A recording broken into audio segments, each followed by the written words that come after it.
Hello, everybody. Happy Friday. I know it has been a minute. I'm here to break down the final go home show for AEW Dynamite before this Sunday's AEW Double or Nothing. So, yes, we are here on the 20th. We were in Portland, Maine for a 3 hour special with Dynamite and 1 hour of Collision combined. So, with that being said, let's get this review on the go.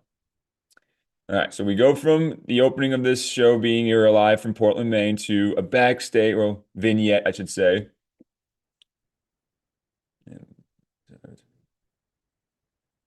All right, back to slide only. And yes, so we go from the show opening with all the fireworks and all the pyro to we're somewhere in the harbor of Portland, Maine with the Young Bucks, Matt and Nick Jackson, and one of their oldest AEW rivals in Chris Jericho. And now these three men will be part of the biggest stadium stampede match that will ever take place in AEW history with 7-on-7, 14 men total this Sunday at Double or Nothing. And these men are basically saying, we're going to make our own tag team name. It's like the Bucks of Jericho. It's like Jared Bucks. No, like we're going to be two names, one team. I'm like, this is a little corny. I'm not gonna lie. I didn't enjoy this segment. I mean, I love all of them as wrestlers, like what they bring to the table, but this was two two names, one team. It's like three times you said that. But we move on in the show to the opening contest, which is the six-man tag team match, which is a small preview of this Sunday's Stadium Stampede.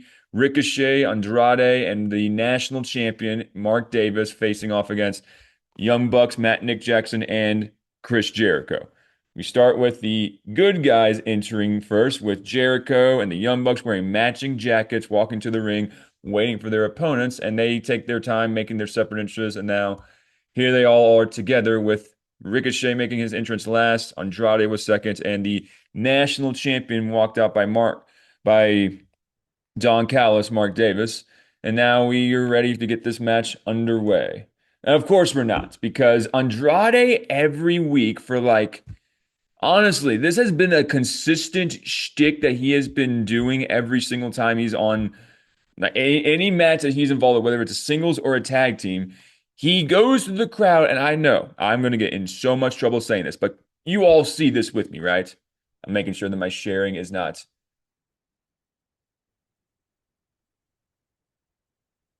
Oh, yeah, you totally can see that. You all see that Andrade is basically he's talking to escorts. And it's like, no, these are actresses. These are actors. Like, are you serious right now? Look, I mean, some of them might have some acting background, but it's even been confirmed that one of the women that was spotted a few weeks ago with taking a selfie with Andrade was an adult film star or content creator, whatever you want to call it. But this is getting a little ridiculous that every week they just go to a random town. It's like, hey, want to come to AEW and then we'll just pay you for this, pay me. It's like, all right, I get it, I get it. But again, I am very entertained by this. I can't disagree. Last week when he did it with Orange Cassidy involved, that was hilarious too. But moving on, we go from this to oh yeah, so that's because I did the thing. I messed up my. All right, so now go back to slide only. Okay, this was a great spot on the show because we got Matt, Nick, Jackson, and Chris Jericho all setting up for top rope Hurricane Ranas, and Jericho's was the last to do his after Matt and Nick did theirs to Mark Davis and Ricochet, and we got to see a 51-year-old Chris Jericho do a top rope Hurricane Rana to one of the best technical wrestlers in the game today, Andrade El Idolo.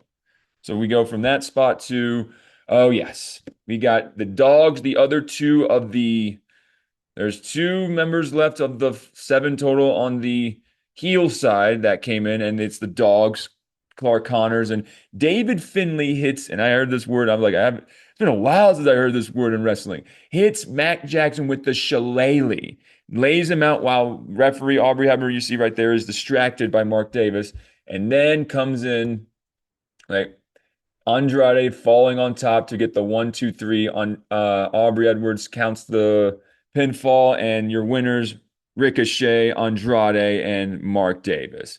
But then they start to beat up on Matt Jackson and the rest of the guys, and so Jungle Boy, there's There's Clark Connors. I'm like, why is he just like sitting there next to Nick Jackson? It's like, ooh, me? I'm just picking my nose. I didn't do anything. But we get an after-match beatdown by the heels, and then here comes Jungle Boy Jack Perry with a bag of onions against Toa Leona. I'm like, okay, never seen that before. A bag of onions that like splattered in layers as soon as he swung it and made connection. And then as he was getting beat up himself, here comes the Hurt Syndicate with MVP telling me, come on, come on. Shelton Benjamin and Bobby Lashley head to the way. And then we end this segment with the good guy standing tall in the ring. Bobby Lashley, Matt Jackson, Chris Jericho, Nick's coming in later. MVP with his cool shades. This team is standing tall in the opening segment of this show. And now we go on to the hype package that's played for one of the matches that you see in the bottom corner right there. That is going to be my most anticipated match to watch this weekend. Freaking, it's on, guys. It is on with this match. Takeshita and Okada for the International Championship after last month on Dynasty. The deal was if they beat the Young Bucks in their tag team match, then Don Callis will give an international championship match to Takeshita. And in that match, we saw Takeshita backstab the man he hates the most in the Don Callis family. And afterwards, Don Callis says, I don't know what happened, but the deal is off now. And then Okada's like, no, I want to wrestle him to prove that I am a champion, unlike Takeshita. This match is so highly anticipated, and every time I see a hype package like this one was brand new, putting all together the recent history of the last few weeks of these two involved with each other, and now we are just 2 days away. I cannot wait. But now Renee Paquette, she was a busy woman this 3 hour show. She was doing interviews everywhere throughout the arena and backstage. She is with the AEW World Champion Darby Allin, getting ready for his seventh straight AEW World Championship defense in 4 weeks. That is literally unheard of. To beat Tommaso Ciampa, Brody King, Kevin Knight, Pac, Konosuke Takeshita, Sammy Guevara, and now tonight was facing the speedball Mike Bailey is just insane. And he's been asked by Renee in this interview, why does he do it? Why does he keep doing it? It's because he loves being the AEW World Champion. He loves going out there and putting it on the line. Every week, it's a different test. He literally has been revolving the door for challengers who have never gotten a singles match for the AEW World Championship, other than Brody King, who had that match earlier this year at Grand Slam. That is, yeah, everyone that's gotten a chance at the AEW World Championship against Darby Allin, I've never seen them have a one-on-one match to this point. And that's what he loves being, the guy that gives people opportunities, not hands them out like MJF wanted him to before he said, no, you have to put something on the line. And this Sunday, that man's hair is going to be up for grabs if he cannot win the AEW World Championship for a third time this Sunday. So we end that backstage segment with the this pack to get ready for the next contest that will be an anything goes. It's like a hardcore match and what I took away from this whole, like, this was, I told you before when I did a preview for this match, this is going to be a pay-per-view quality match on Dynamite that couldn't fit the card and would make all the other matches on the card this Sunday, their time would be too rushed, and these guys got to do their work on the Dynamite Go Home show before Double or Nothing, and every bit of it was a masterclass. Let's go into it, shall we? Here's the entrance for the Psycho Killer, Tommaso Ciampa. And yes, it says under there, I beat Mark Briscoe for the TNT title.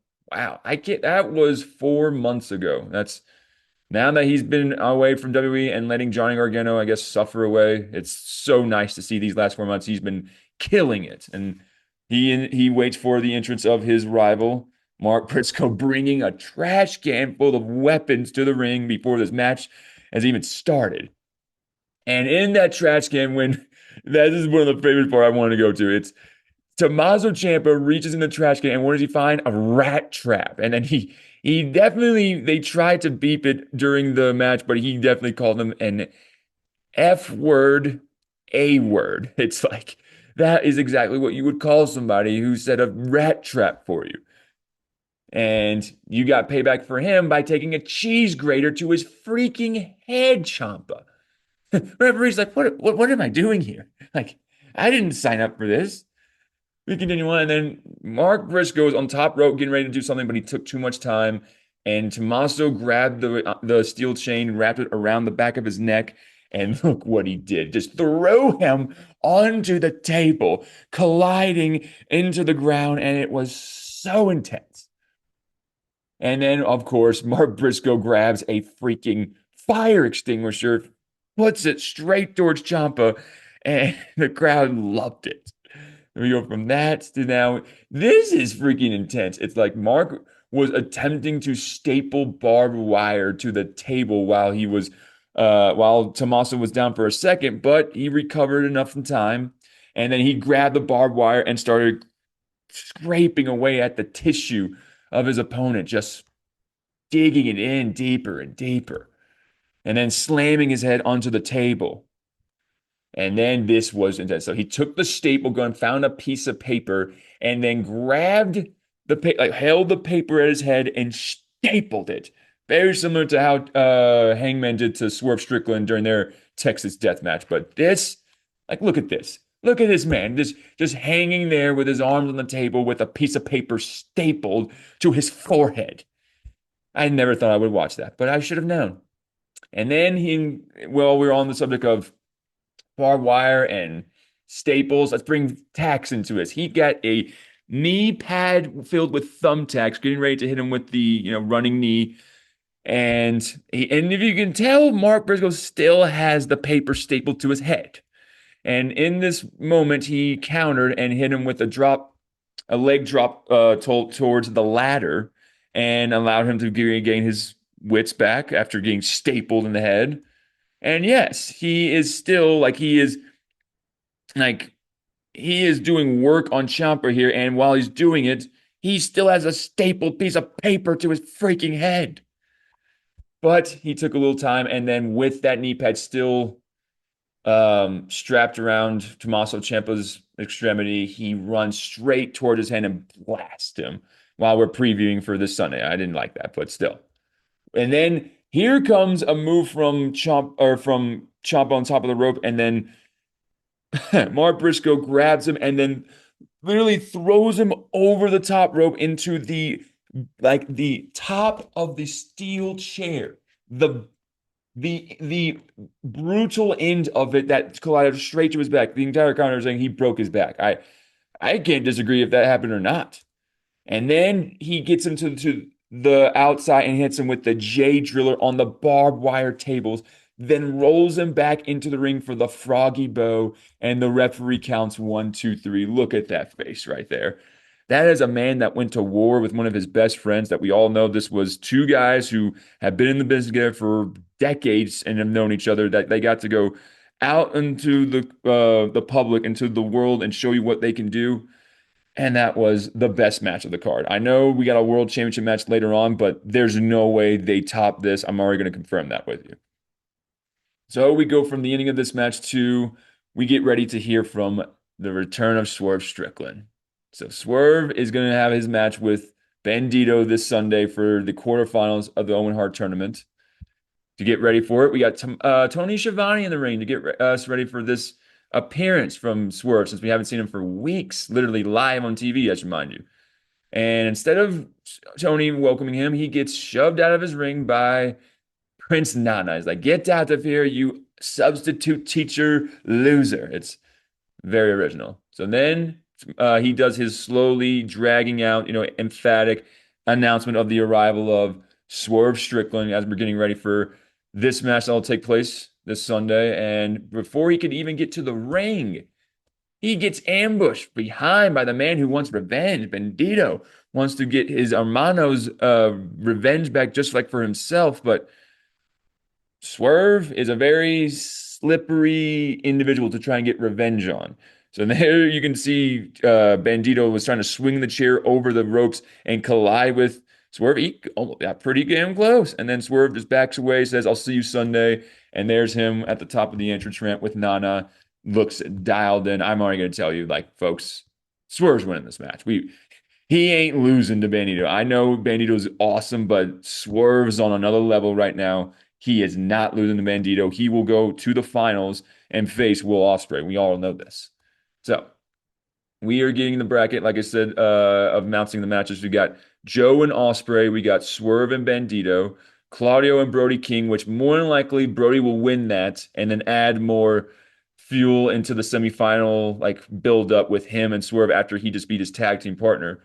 And then we got the trilogy, the matchup between Mark Davis and Jungle Boy, Jack Perry, not for the national title on the line, but who advances to the semifinals of the Owen. Again, it's going to be, honestly, it could be Will versus Mark Davis because of the connection they have and that he needs to overcome that hurdle that put him on the shelf earlier weeks ago. And then he came back with the training from the Death Riders of all people. And now this is going to come full circle. Mark Davis will beat Jungle Boy Jack Perry again, like he did last time to win the national championship. And then it will be Ospreay and Davis in the semifinals, just like it will be Swerve and Brody King. And then, ladies and gentlemen, we will have our finals, Swerve and Ospreay. Just like 2 years ago in the main event of AEW Dynasty, no, Forbidden Door, right? It was the Forbidden Door main event. That was an amazing championship match. And we're going to see that again at Forbidden Door 2026. Yes, sir. And now we go from the men's to the women. And this is the most heartbreaking segment I've ever had to break down. What I've been saying for all these weeks now that we've been absent of Tony Storm, of Mercedes Moné, of Britt Baker, of all the heavy hitters that we've had over the years of this company and their women's division. And the one that I've been saying for this whole time has been holding it down and is the face of women's wrestling of AEW is Willow Nightingale, the face of TBS. That says it alone. But in this in her just message that she wanted to send the AEW world that she hurt her shoulder, which we kind of all knew was building toward that. She was wearing, tape, kinetic tape around her back shoulder and her, that's the her just around that area. And for the last few weeks, it's been bothering her. She's been defending the title more and more regularly. She even said during this she has successfully defended the TBS championship 10 times in her second reign since she won it back from Mercedes Moné. And it eventually wore her down, and she will have to now relinquish the TBS championship and also withdraw from the Owen Hart tournament. And now I really believe, I know I said this, it's all systems go for Mina Shirakawa. It literally is like it is her tournament to lose. From what I see in the field, and she's going to have her quarterfinals match this Sunday against Athena. But now that Will Nightingale has unfortunately being is unable to continue defending her championship or continue in the tournament, I do have it there because her match with Alex Winder is still, well, it's off, but Winder is still on the card for Double or Nothing. But now it's a let's get through these pictures.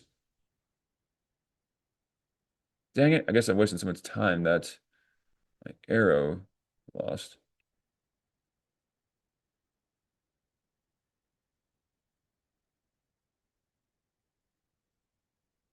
That's strange. Okay, there's that. Oh, that's why it was the same picture. I thought I'd pick two different ones. Yeah, that's my fault. Okay, so we got Willow Nightingale saying that when she comes back, she doesn't know when, but she's going to the top. I have a theory of what's going on, but let's see this last picture that puts it all into fruition. The TBS championship being held absent, being by itself as Willow Nightingale walks away. And now we go from that to the bracket of the Owens Hart Women's Tournament.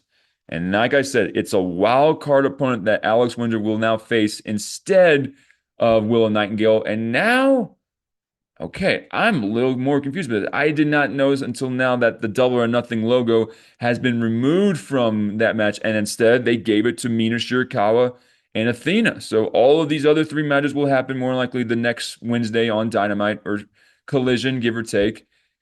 That means I thought that match was going to be a Double or Nothing, and I thought that wild card would be the woman that's been absent for almost 4 months, without any indication of what she's doing. She has 9 other championships she didn't lose, and the other one she did.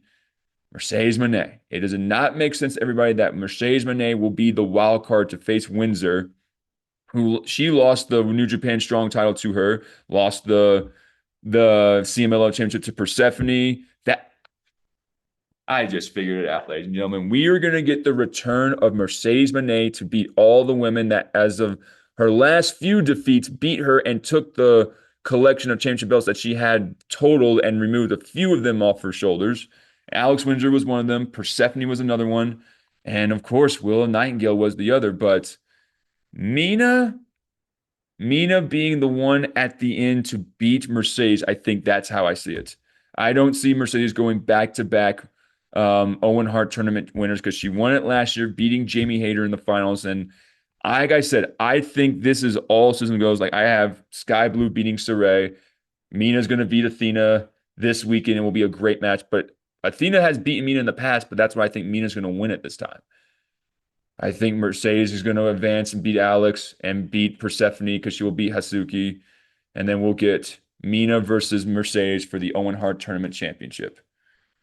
All right, we go from that to our next contest. This one was a great match too. Not know anything goes, but these guys know how to make a technical match seem as exciting as anybody can, in my opinion. Kyle O'Reilly, the man has submitted Jon Moxley, the Continental Champion, twice.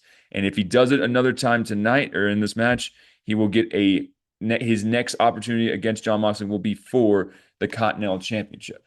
We start this match with Jon Moxley coming through the crowd, looking like an awesome fighter would, and he's waiting for his opponent that he has been trying to get a win over. And Kyle O'Reilly, who was 1/3 of the AEW Trios champions, and his two tag team partners will be competing later tonight in the Collision main event for the AEW Tag Team Championships against FTR. And we get a little bit of some like showmanship right here from Kyle O'Reilly, being full mount, starting to do the palm strikes to Jon Moxley's face and temple. And then Jon counters it, and then he goes to the ropes. And it's like this match is just, it's technical, like back and forth between two like alphas in their own respective rights. And then apparently, like right there, he got hit with the body shot. Like that rocks Kyle O'Reilly so bad that he literally just crumbled down, winched towards his abdomen, and Jon Moxley took a second back, but then started the onslaught. Oh, he tried to, and then as he was attempting, Kyle O'Reilly dug his fingers into the eyes of Jon Moxley while he was holding a chokehold. I was like, well, that technically is illegal, but hey, the referee will give you a 5 count to do it illegally. And then after that, Jon Moxley gets caught into the ankle lock, reaching for the ropes, and then gets out of the ring. And then we get to 2 double boots and then a double clothesline that lays out both opponents. These guys were literally like taking all of it out of each other. And mind you, we're on a 20-minute time limit on this match. So then we get to the top rope, and there's Jon Moxley digging the nails into the back of Kyle O'Reilly. And then after he does that, he superplexes them into the middle of the ring, and both of them are down for the moment, but not out. And then we get to another ankle lock attempt by Kyle O'Reilly, and where Jon's even more fickering around the ring trying to grab the ropes. He counters, though, drops down, and gets Kyle O'Reilly into the bulldog choke again. And then Kyle O'Reilly, smartly enough, with his bottom foot, drags it towards the ropes of the south end of the ring, if the north end is towards the entrance, in my opinion. And so it has to break the hold. Jon Moxley has to let go of the bulldog choke. And then after this, it was like a swinging net breaker with his arm was what Kyle O'Reilly hit on Jon Moxley that allowed him to get the momentum back. And then he set him up on the chair towards the outside in the corner of the ring, and he hit him with a beautiful running drop kick. Took the breath out of Jon Moxley right there. Everyone with their mouths open, like, dang, that sucked. Like when I have been there, like I have been sitting like right behind like that dude who is holding the phone behind Jon Moxley. I have been sitting there before on an AEW show with this spot. Like I saw Claudio Castagnoli hit the running uppercut to Daniel or Bryan Danielson when it was the Continental Classic back in 2023. Like when you're right there, dude, you have no idea how much these guys just they take it straight up, man. It's intense. But after the spot, we go back into the ring, and both men are just beat. Both men are just so exhausted, but Kyle O'Reilly still knows he has a trick up his sleeve, and that, of course, is the ankle lock. Like, as soon as Moxley is trying to run off, he gets staggered, he trips, and then there's Kyle to pick up the pieces, and he grabs the ankle, turns it around, and locks in, puts his hooks in, and then there's nowhere for Moxley to go unless he's biting his nails. He's trying to figure out, am I going to tap 3 times? Am I going to lose this man 3 times the same move? And then the time expired. 20 minutes have elapsed. Match ends in a draw, but now Kyle O'Reilly gets on the microphone after it's been told by the ring announcer that because this match ended in a draw, Kyle O'Reilly will be going to Double or Nothing to wrestle Jon Moxley. No time limits, no excuses, must be a winner. And of course, Continental rules, no outside interference. That's exactly what he said on the microphone, and you can just look in the eyes of Moxley. You want it, you got it, dude. All right, we go from that to this might be my most entertaining backstage segments I saw all night tonight. Like this was finally all the awkwardness and all the, it's still awkward, but all the awkwardness that built up to this backstage segment, it was so weird. It was Renee Paquette asking Chris Statlander her opinion of what the news about Willow Nightingale, how she feels. She was starting to be like, it is so tragic. I cannot believe this for her. It's like they finally made up their friendship when Stokely Hathaway put a fork in between it. And Chris took that fork and stabbed Willow in the back. But then in this interview, Sheeta is the one that interrupts the rest of Chris's, answer to Renee's question and basically said that it is about tonight's match. We will have our eyes on the AEW women's division. We will have our eyes on the championship picture. We will have our eyes on everything. Right, Chris? Look at this picture. She's just going like, we will have this and that. And then you just see Chris just like, she looks like Big Papa, like not big, big sexy Kevin Nash, like with her arms crossed. It's like this is ridiculous. And then lastly, she puts her arms around. He goes, right, Chris. And look at Chris's eyes. She's like, I hate you so much. She turned to her when the look at the fear in Sheeta's eyes. She has been told by Chris, watch yourself. It's like, I don't need you anymore. And she never did. She was about to, yes, she needed her to potentially win the tag team championships, but this is the championship that both of these women have won without either of their helps. They can win it again without their help this time, just like they did before. So we go from this to an awkward ending with just Renee and Sheeta, where she's like, and that is what it's going to be, right? It's like, and Renee's like, yeah, totally. That is a weird way. I'm glad we got some tension now because all of this has been weirdly built with the weeks of Mina and Harley and Sheeta and Chris. I think that none of this means anything for these two going forward. Maybe they'll have a small rivalry just without championships involved after both of them don't win the championship this weekend, but we'll see. And we get a backstage segment of the next man who, no matter what happens tonight or this Sunday at Double or Nothing, we have our next challenger. I knew this was coming. You all with eyes knew this was coming. After Speedball made his attempt last week, we knew who's going to be the next guy after Double or Nothing. It's Roosh. We knew it. Roosh is coming for the winner of Double or Nothing's AEW World Championship match. He will be just like Speedball is this week, just like Takeshita was last week. Kenny of Kevin Ninth. Why I keep calling Kenny, sorry. Brody King and Tommaso Ciampa, all of those back to back to back, they got to have one-on-one main event AEW World Championship match, and it's Roosh's turn. It is his turn. He put us all on notice, ladies and gentlemen. And now we go from that backstage segment to this match that is basically setting up our four-way championship match this Sunday between Tekla, Jamie Hayter, Sheeta, and Chris Statlander. Here's Athena, the Ring of Honor Women's World Champion, making her way first to the ring because she's not part of the Triangle of Chaos. Madness. I don't say chaos. Sorry.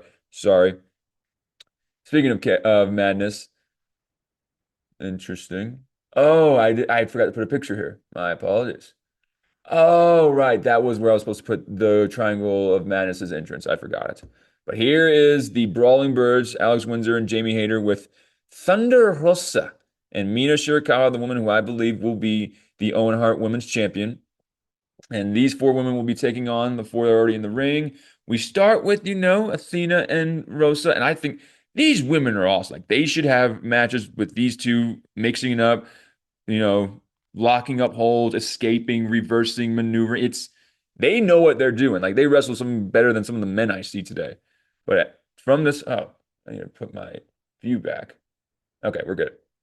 So nice move here by Mina Shirakawa to hit basically a springboard crossbody dive right onto the abdomen area of the women's world champion Tekla. And then we go to a commercial break, but after the commercial break, this spot right here was my favorite one of the night. Look at this tornado DDT take that Mina gives to Athena. And this is just a preview of the kind of stuff we're going to see this weekend now that they got elevated from, I assume, potentially being either on the buy-in portion or being later in the week on Dynamite on Wednesday. But now they go from either of those choices to on the pay-per-view card at Double or Nothing.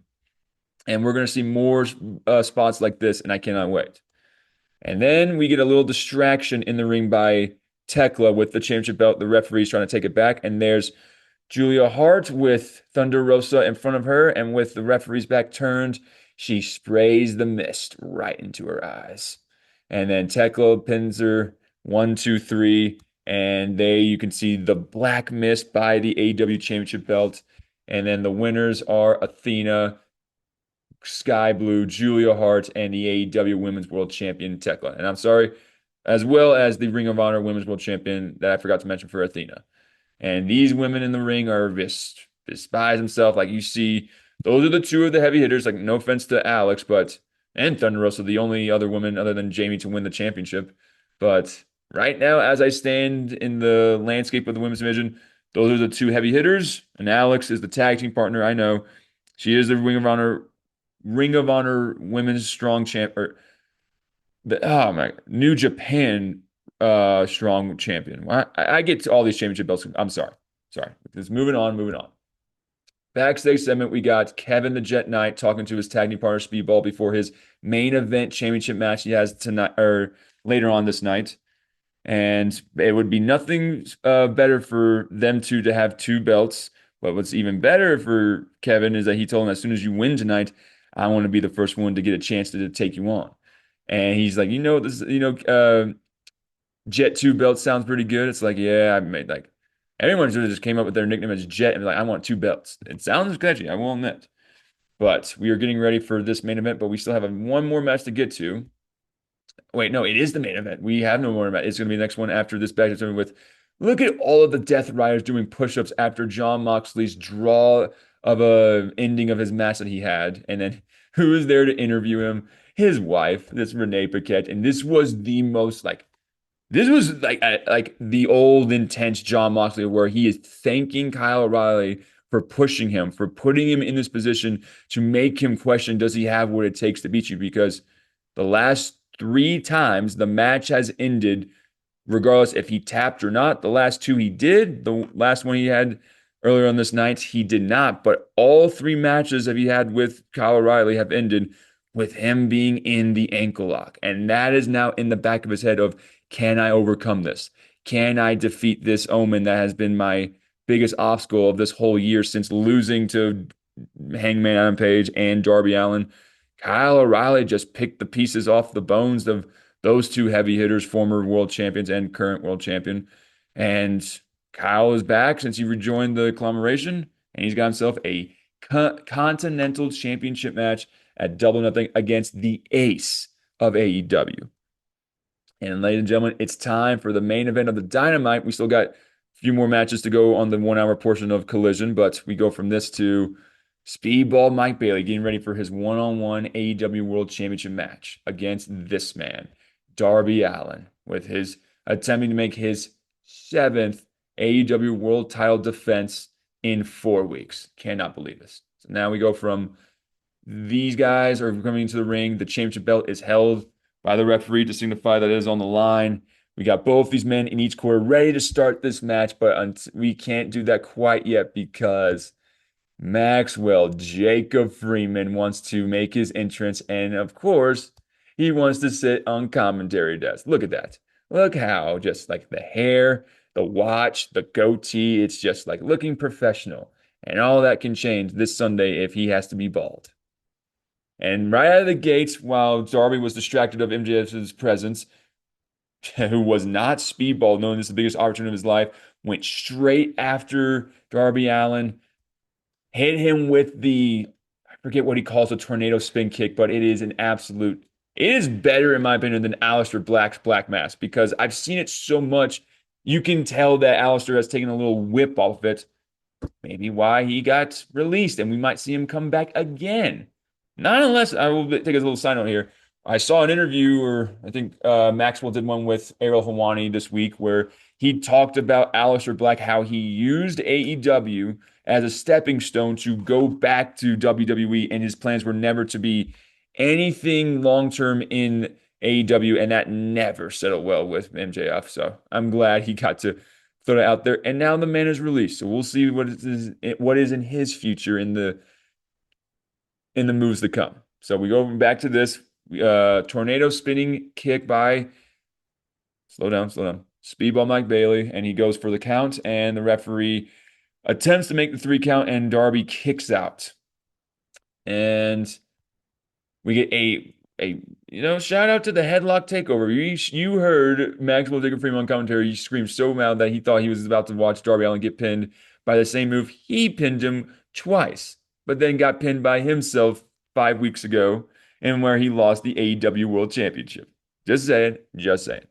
So now we go from another kick out by Darby Allin to the headlock takeover to he's outside the ring ropes on the ring apron, gets kicked low by Speedball, and then gets put on his head. Like that move was intense. And like it was a bad, like you see how his head and his shoulder just landed on the hardest part of the ring right there. And then we go towards the outside, and then I think Speedball was attempting to do like some kind of acrobatic dive off the barricade, legs, but he gets swept out by Darby Allin. His huevos are now in a lot of pain, and this is going to put him in even more pain. Check this out. Darby Allin hits a scorpion death drop on the back, right across the barricade of Speedball Mike Bailey. And this would be the lingering theme throughout the match, as it kept going, into the final, like the go home portion. His back pain never recovered. So, with that being said, Darby Allin hits him with a freaking coffin drop on the lower spine of Speedball and attempting to get the 3 count, but unfortunately not because MJF left the desk to go put the taped barefoot of Speedball on the ropes and then got the referee to notice it. He's like, hey, look at this. And then, and who comes out to the ring to get his nose involved in this business? Kevin the Jet Knight. It's like, hey, Kevin, relax, man. I'm just doing commentary, man. Hey, champ, you're doing good. Which remind you, this man beat you for his TNT championship 3 weeks ago after you lost to Darby Allin 5 weeks ago. Nice refreshment of history. We go back to the match though, and Darby Allin has, like I said, the theme of the match is the Scorpion Deathlock. He has it locked in on Speedball Mike Bailey. He grabs the ropes, and we think he's going to be free. But what does the AEW World Champion, the smart, not the man that's going to take these matches and just take the bumps and then go get his time? No, it's his time right now. And as soon as the Deathlock was released, he had to let go because he grabbed the ropes. He released it early so he can go to the top rope and hit Mike Bailey with the coffin drop again on the lower spine of his opponent. And then instead of pinning him, he locks the Scorpion Deathlock even tighter. And there's Speedball wrenching in pain, the lower back from the earlier in the match where he got Scorpion Death Drops onto the barricade. And unfortunately, all the motivation that Kevin was providing for Speedball and some of the ones that you could hear MJF screaming like, don't you tap, don't you tap. And unfortunately, Speedball Mike Bailey tapped. MJF could not believe it. Both of these men put their bodies and souls on the line like Speedball Mike Bailey and Darby Allin always does. But unfortunately for Speedball and still your AEW World Champion, Darby Allin. And then we get Kevin the Jet Knight grabbing a microphone, talking to Speedball, telling him how proud he was that you went toe to toe with the champ, just like he did 3 weeks ago, and that both of them are going to be cheering you on this weekend. So we make MJF a bald piece of trash. He already is a piece of trash, but make him a bald one. And after he's finished with that, just remember, we'll be waiting for you. It wasn't exactly like that because he did mess up a couple times in the middle of his in-ring promo. It to me felt like it was just thrown in like at the last minute. It's like, hey, Kevin, go out there and talk. He didn't know what he was going to say. He didn't know what was like the theme of his message, but I have a feeling we'll get more clarity of that after the Sunday because I have no idea what Kevin's going to do. I don't know. I had my predictions. You all know what I thought my idea was. Do a match between Kevin and Speedball for his TNT Championship since both of them don't have anything built because all they've been doing is wrestling the world champion and losing in a sense. And he's bit against MJF, so I think that might happen. We'll see. But what is happening after they gave their message to Darby is MJF turned Coat in the crowd so he can head back towards the ring and attacks Darby Allin with his back turned, grabs the belt, holds the three symbol, saying he will be a three-time champion by the age of 31. And there are only, I looked it up, there's four people, and you look at these four names and think, oh, it's MJF is going to put himself with these four. It is game over. Dwayne The Rock Johnson, Brock Lesnar, Randy Orton, and John Cena. Yeah, those are four individuals that won three major professional world championships by the age of 30. Just like this man, MJF, is attempting to do this Sunday at Double or Nothing. And before he does that, though, he wants a little bit of revenge.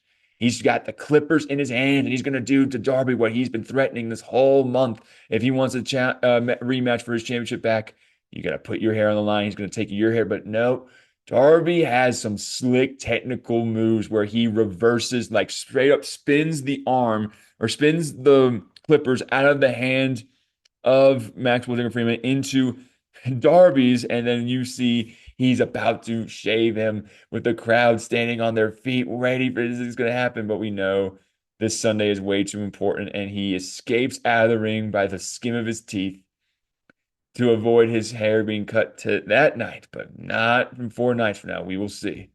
And there is the death stare that will be haunting MJF's every sleeping moment. That his eyes are closed and he will see this man with a pair of clippers every time his eyes are not open.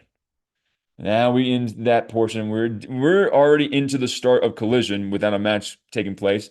So with that being said, we'll get to the opening contest of Collision. Will Ospreay taking on the Ops second hand Katsuyori Shibata before he takes on Samoa Joe in the quarterfinals of the Owen Hart tournament this Sunday. This was the culmination of, you know what? It's full circle of what the Death Riders and how all of them were aiming to ruin the life of Will Ospreay last year, and now they are all his allies. This was the ultimate. Like, look at his reaction right there. He's like, man, thank you for that, mate. And that's the thing. Like, when you show yourself you're a mate to Will Ospreay, that's in the AEW days, because after he had his feud with Bryan Danielson, one of the greatest 6-star matches, according to Dave Meltzer, you have ever seen. And after that, that's when the babyface in him turned. So this is his stick. Like, he loves having mates. He loves having people having his back, but he's so susceptible to being betrayed so easily. We know this. And I assume it's going to happen next month when Swerve Strickland and him are in the finals, but we'll see what goes from there. But we'll get the warm-up from the Death Riders to Will Ospreay before he heads out to the ring at the challenge, Shibata. There he is, the wrestler who's just nothing, no emotion, no gimmick, just straight walk to the ring, do your business. And then they start trading armbar for armbar, like going for connection, splitting it, connection, splitting it. And then Will hits him with one of the springboard Pele kicks that I'm like, it's like one of those like Tajiri moves that like took it to another level. Like, that was so acrobatical. And so he gets the upper edge, but then all of a sudden, freaking Anthony Bowens, like, he was landing up for the hidden blade in that corner, and then Bowens grabbed his leg, backs away, saying, I didn't do anything. But we all know Will's got some backup now, don't we? And look at there. Who, like we see Claudio with his foot on the top of the barricade in the background, but who is right there in front of Anthony Bowens? Marina Shafir. You better watch out. Look at this face. You do not F with Marina Shafir. That is 100% fact. And then we get an armbar attempt by Shibata on Will Ospreay in the middle of the ring. He lifts it up for a power bomb and power bombs him and then puts him into the Styles Clash and then sets him up for the Hidden Blade and pins him 1, 2, 3. And there's Bowens disappointed at the top of the ring entrance with Marina and Claudio looking, yeah, that's right. And then here comes the man that will be challenging Will Ospreay to advance into the Owen Hart tournament this Sunday. Samoa Joe gets on there to tell him, I will bid you your dream match wish. I will put you to sleep when we wrestle together this Sunday. It's like, that was a great promo. It's like he has wanted to wrestle Samoa Joe ever since Unbreakable 2005 Triple Threat Best Match Ever. Samoa Joe, Christopher Daniels, AJ Styles. That is the match that, as Will Ospreay said, made him fall in love with professional wrestling. And now he gets to wrestle the man that made him fall in love with professional wrestling after he's now become not just the aerial assassin. No, he is the assassin. He has let these men that have turned him from someone who couldn't even get out of bed and couldn't even be cleared to wrestle in the ring to now being an assassin, the deadliest weapon that has ever been put in a professional wrestling ring. All thanks to the Death Riders. And this Sunday, he is going to fight not just for himself, but for his country because he is fighting to right the wrong that he failed last year in the finals of the Owen Hart tournament when he lost to Hangman Adam Page. And then Hangman went on to All In and won the AEW World Championship. But it's not 2025, it's 2026. Will Ospreay has the opportunity to go all the way to the Owen Hart tournament finals this time like he did last year and not lose. And when he doesn't lose this time, he gets to fulfill the dream that every kid he had in his class growing up wanted to perform in Wembley Stadium. And he's just a few nights away from getting the first step accomplished and then two more matches before it's within his finger grasp. So now this segment is over. We go to Adam Copeland and Christian Cage. We went from emotion to even more emotion. These guys basically broke down that they have been, for wrestling fans, they have been involved, they have in our lives, and we've been involved in their lives for almost 3 decades, man. These guys literally have grown up in front of our eyes to have children, to being, veterans in the locker room, to being from one place to the other. There's really nothing left to say that these guys haven't accomplished themselves. And for Adam Copeland and Christian Cage to have their tag team existence on the line. If they lose this Sunday, they have to never tag team again. CNC, Edge, and Christian is never to form after Sunday if they lose to FTR and with the AEW World Tag Team Championships on the line. And the only way they will do that is if they say, I quit. But they are basically going to be everything possible that they will never quit on each other. They are going to want you to be the best versions of yourself so that when they beat you and made you say, I quit. And now we get another squash match in the collision portion of this 3-hour special to get us ready for his world championship match next week, which, similar enough, is exactly what Speedball did last Wednesday before he got on the microphone and threw out his name in the hat. And after Darby beat Takeshita, we knew that was the match. And we didn't know exactly because he had to wrestle Sammy Guevara last Saturday. And again, going to the Roosh match, he walks his way to the ring. He takes on TJ Crawford. He hits him with the horns in the corner and pins him 1, 2, 3. Now we go to another squash match, back to back. Why not? The Divine Dominion getting ready for their 5-minute tag team championship eliminator, sorry. And I was wrong about this. It was literally just an absolute showcasing of the dominant females in the women's division. They are the women, Layla Lopez and Elle Valentine. And I'm just saying, Elle got put up in both shoulders. She got powerbombed. She got stacked with 2 minutes and 49 seconds elapsed. She still had 2 minutes and 11 seconds remaining. I do not see any jobbers beating this team in 5 minutes, let alone 3. Because literally, they could do a 3-minute challenge, but that would be a little Like that would be stealing off of Eric Bischoff's name. But this match, I thought we would see something involving a challenger like Ty Conte and Anna Jay. I thought that they were gonna come out in the ring and make the challenge up, but that's not what happened. But this match, we know what's happening is for the AEW World Tag Team Championship and is the main event of this 3 hour entire portion that I'm almost at the end of reviewing. We get the trios tag team champions making their entrance without Kyle O'Reilly because he's still in the back recovering after that 20-minute battle with the Continental Champion. And man, these two being at each other's throats for the last few months, now that they're a cohesive unit with the 2/3 of the trios championships and going to attempt to become double champs themselves, and will leave Kyle the only one in the group with one championship. But these guys aren't going to make it easy, especially that one in the middle. Big Stokely Hathaway, and FTR, Dax Harwood, Cash Wheeler. And man, we get an early ambush by FTR on the conglomeration, and the match starts from there. We get a backbreaker by Roderick Strong that gets into the tag in his tag team partner, Orange Cassidy.